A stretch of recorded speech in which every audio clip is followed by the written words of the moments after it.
so are you ready to become a public speaking rock star? I think everybody wants to be a little bit better at public speaking. Totally.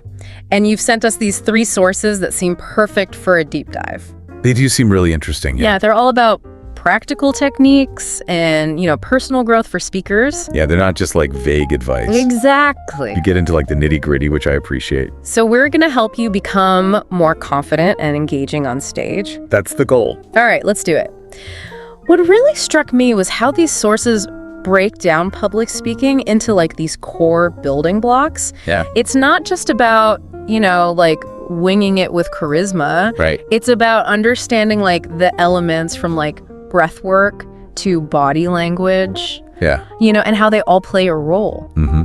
Like that one source on vocal techniques. Yes. It talks about breath control. Oh, yeah. And how it's not just about projecting your voice. Okay. It's a way to like manage nerves, Oh, wow. emphasize points, even create a rhythm in your delivery. It's fascinating. I've always focused on projecting. Right. But I never thought about how breath work can like add nuance to a presentation. It's like a subtle thing, Yeah. but it makes a huge difference. So it's kind of taking those like obvious public speaking tips and revealing the deeper layers of how and why they work. Exactly. So breathwork is part of that like foundation. Yeah, one of the big takeaways from all the sources is the importance of knowing your audience. Okay. Yeah. Like really analyzing who you're speaking to. Okay. One source even suggests creating like a persona of your ideal listener. A persona. Yeah. Interesting. Like their demographics, their knowledge level, their pain points. So you can tailor your message. Precisely. So it's more impactful. Exactly. I've been to presentations where the speaker was brilliant. Right. But I was so lost because they're using all this jargon. Yeah, you need to speak the audience's language. Yeah. It was like they were speaking a different language. Exactly. Completely over my head. One source had a great analogy. It's like building a house. Okay. You wouldn't use straw for the foundation if you're in a hurricane zone. Okay, yeah. So you need to use the right materials, Okay. the right language tone examples Yeah. to build a presentation that can withstand the audience. I love that. It's about being prepared for the weather conditions of your audience. Okay, so we've got the foundation. We're choosing the right materials. Right. What comes next in building this presentation house? Well, then comes the framing or the structure. Okay. One source, the one on storytelling, Okay. suggests thinking of your presentation as a narrative Okay. with a beginning, middle, and end. A story. I Yeah. always thought of presentations as more informational. Well, they are about conveying information or persuading your audience. Right. But a narrative structure makes it way more engaging. Right. It's like our brains are wired for stories. Yeah. We look for cause and effect, relatable characters, a satisfying resolution. So instead of listing facts, I should create a narrative arc. Yes, even with technical topics, you can weave in conflict, tension, and resolution. Just they stay engaged. Exactly. Okay, I'm seeing how these pieces fit together. Right. Foundation, framing. Now, what about all the details that make a presentation really stand out? That's where things get fun. We start adding in elements like humor, visual aids, and authenticity. Okay, let's talk about humor. I get it. Keep things light, Right. make people laugh. Yes. But how do I do that without sounding cheesy? One of the sources had a great tip about that. Okay. It suggests finding humor in your own experiences related to the topic. So not generic jokes, but Oh, yeah. real stories. Exactly. Use anecdotes that are authentic to you. Yeah, when I think about speakers I've connected with, it's usually because they shared a personal story that made me laugh. Exactly. Or, helped me see things from a new perspective. And that's where authenticity comes in. All the sources agree on this. Okay. Being genuine is way more powerful than trying to be perfect. I've seen speakers who were so rehearsed that they come across as robotic, not connecting. It's like they're reading a script instead of having a conversation. Yeah, But when a speaker is authentic, right. when they share their passion and even their doubts, Yeah. that's when the magic happens. Okay, so we're not just building a house. We're creating a space that's inviting, authentic, full of life. Exactly. And you know what? Even with a great space, Yeah. I still get nervous about speaking. Oh, absolutely. Even with the best designed house, you're still going to feel nervous hosting that first party. Yes, my heart races every time. Totally normal. And all three sources talk about managing those nerves. Okay, good. Lay it on me. One source talks about visualization, Okay. not just picturing yourself giving a great presentation. but visualizing the audience responding positively. So instead of picturing them judging me, I picture them smiling and nodding along. Exactly. Being engaged. It's a subtle shift, Yeah. but it can make a big difference. I tend to get stuck in negative thoughts, picturing everything going wrong. Yeah, This could be a game changer. I hope so. So we've talked about the foundation, framing the presentation as a narrative, Right. adding humor, being authentic, and we've even started tackling nerves. Where do we go from here?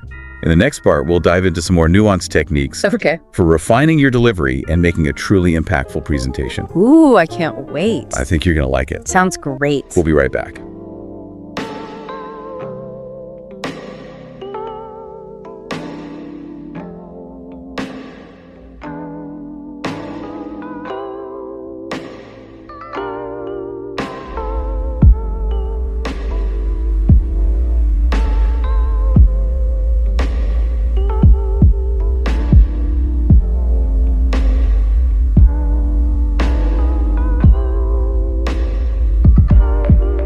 Welcome back to our public speaking deep dive. Last time we were talking about building that foundation, Right. breath work, body language, Yeah. understanding your audience, then framing it all as a narrative. It's like we framed up the house and now we're moving on to interior design. Exactly. Yeah. And one of those powerful design elements we can use is storytelling. Okay, yeah, we touched on that a little bit before. We did. But how do I make sure my stories actually serve the presentation's purpose? That's where strategy comes in. Okay. One of the sources, A Guide to Persuasive Speaking, suggests using stories to illustrate key points Okay. or to create an emotional connection with your audience. So it's not just about telling a random funny story. Right. It's about choosing stories strategically. Okay. To make your message more impactful. Exactly. Got it. The source even breaks down different types of stories. Oh, wow. You could use origin stories to establish credibility, Okay. David and Goliath stories to showcase overcoming challenges, Wow. I like that. even metaphorical stories to simplify complex concepts. That's really helpful. Gives you a framework Yeah. for thinking about which stories to choose. And how to use those stories effectively. Exactly. I'm taking notes. Good. And don't underestimate the power of personal stories, Okay. even if they seem small or insignificant. Oh. One of the sources, a book on authentic communication, suggests that vulnerability is key Oh, to connecting with your audience on a deeper level. So it's not about being perfect. Right. It's about being real. People connect with authenticity. Yeah. When you share a story about a time you failed or a time you felt uncertain, it can actually make you more relatable, Interesting. more trustworthy. Okay. It shows your audience that you're human. Yeah, for sure. When I think about presentations that I've enjoyed, it's often because the speaker had that personal touch. Exactly. Let's talk about another key element. Sure. Visuals. Oh, yes. Visuals are important. I'm a visual learner. Okay. So I love a good slide deck or a graphic. But I've also seen presentations where the visuals were so distracting Right. that I totally lost track of what the speaker was saying. It's all about balance. Ah. One of the sources compared visual aids to, like, supporting actors in a play. Okay. They should enhance the performance, but not steal the show. So use visuals strategically to clarify information, Yes. emphasize key points, or even evoke emotion, Right. but always supporting the main message. Exactly. Yeah. The source also suggests thinking about the visual language. Okay. So, like the colors, the fonts, the imagery you use, are they consistent with your message? Yeah, Are they accessible to everyone in the audience? that's a good point. I've definitely seen slides with clashing colors and crazy fonts. It can be detracting. Totally. It takes away from your credibility. Yeah, it does. Speaking of credibility, Yes. that brings us to vocal delivery. Ah, yes, the voice, Okay. our instrument. So beyond projecting and being clear, Right. what else should we focus on? One of the sources Okay. really dives into pacing, pausing, and vocal variety. Interesting. It suggests thinking of your voice like a musical score. You know, highs and lows, moments of tension and release to keep the audience engaged. You know, I have a tendency to rush when I'm nervous. I see. Well, those pauses can be really powerful. Okay. They allow the audience to process information Right. and emphasize key points. How do I add vocal variety without sounding forced? The source suggests practicing different vocal exercises, Okay. like reading a passage in a whisper, then shouting it, Oh, wow. then finding the middle ground. That's a good exercise. Your voice is a powerful tool Yeah. for conveying emotion and connecting with your audience. Okay, so we've covered stories, visuals, and vocal delivery. We have. It feels like our presentation house is really coming together. It is. But all of these elements Right. work best when they're working together seamlessly. Right. That's where practice comes in. Practice makes perfect. It does. But what kind of practice is most helpful? One source suggested practicing in front of a mirror, Paying attention to your facial expressions and body language. so I can see if I'm sending mixed signals. Yeah, exactly. Okay. Another source suggested recording yourself and watching it back. Oh, yeah. Not just to catch those ums and ahs, Right, yeah. but to really assess how you're coming across. It's a little painful to watch myself, but It is. it can be helpful Here. to see what needs improvement. Absolutely. What about getting feedback from others, Oh, that's a great idea. like friends or colleagues? Or even joining a public speaking group Right. where you can get constructive criticism Yeah, in a supportive environment. that's a good idea. Sometimes you need that outside perspective. You do. And that brings us to another important layer, Okay. managing those nerves. Oh, here we go. Because even with practice, Yeah. those pre-presentation jitters are normal. Oh, I'm already feeling them. That's okay. Just thinking about it. It's totally normal. And all three sources offer some techniques Okay. for channeling that nervous energy. All right, I'm ready. One source Okay, suggested shifting your focus from your own anxieties to the needs of your audience. Oh, so instead of thinking, what if I mess up? Right. I think about how can I best serve my audience? Exactly. It's a subtle mindset shift, Yeah. but it can have a big impact. Okay. I like that. When you're focused on providing value, Yeah. you're less likely to get caught up in your own head. I do tend to get very focused on my own performance. I see. That's a good tip. And another source reminds us that nerves are natural. Oh. They show that you care. So instead of trying to eliminate nerves completely, Right. I can just reframe them Exactly. as a sign that I care about my message Yeah. and the audience. And your audience probably can't even tell that you're nervous. Oh, really? They're focused on your message and your Alright. presence. We've talked about practice, feedback, reframing those nerves. Right. Feels like we've covered so much. We have. What else do we need to know to really nail our delivery and leave a lasting impression? Yeah, good question. Well, the next part, Okay. we'll explore some final tips and techniques Right. for crafting a powerful opening and close, engaging your audience, and ultimately leaving them with a takeaway that resonates. Ooh, this is so helpful. I'm glad. Feeling more confident already. That's wonderful to hear. And in the final part, Okay. we'll delve into those finishing touches that can make your presentation truly unforgettable. Okay. I can't wait. I think you're going to like it. All right, we are back for the final part of our public speaking deep dive. It's time for those finishing touches, Okay, love it. the elements that really make a lasting impression Okay, on your audience. got it. So where do we start? Well, all three sources talk about the importance of a strong opening Okay. and a memorable close.